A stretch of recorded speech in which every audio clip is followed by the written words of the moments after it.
नमस्कार, आपण पाहत आहात प्रहार न्यूज लाईव्ह. सुरुवात करूया महत्त्वाच्या हेडलाईन्सने. नेहरू गांधी परिवाराने केली मतचोरी, केंद्रीय गृहमंत्री अमित शहा यांनी लोकसभेत दिली माहिती. जिल्हा परिषदा आणि महापालिकांच्या निवडणुकांमध्ये अनेक ठिकाणी महायुती म्हणून लढणार, मुख्यमंत्र्यांनी दिली माहिती. एकनाथ शिंदे माझे चांगले मित्र, मुख्यमंत्री फडणवीस यांचं वक्तव्य.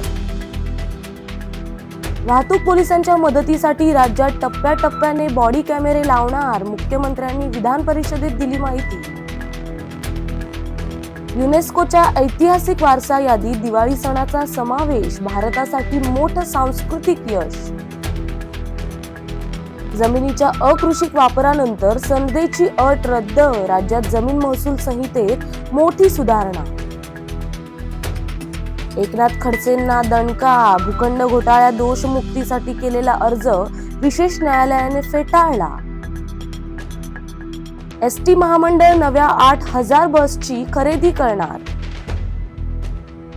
IIT मुंबईच्या मदतीनं भारतासाठी स्वदेशी AI विकसित करणार. चित्रपट दिग्दर्शक विक्रम भट्टना 7 दिवसांची पोलीस कोठडी, 30 कोटी रुपयांची फसवणूक केल्याचा आरोप.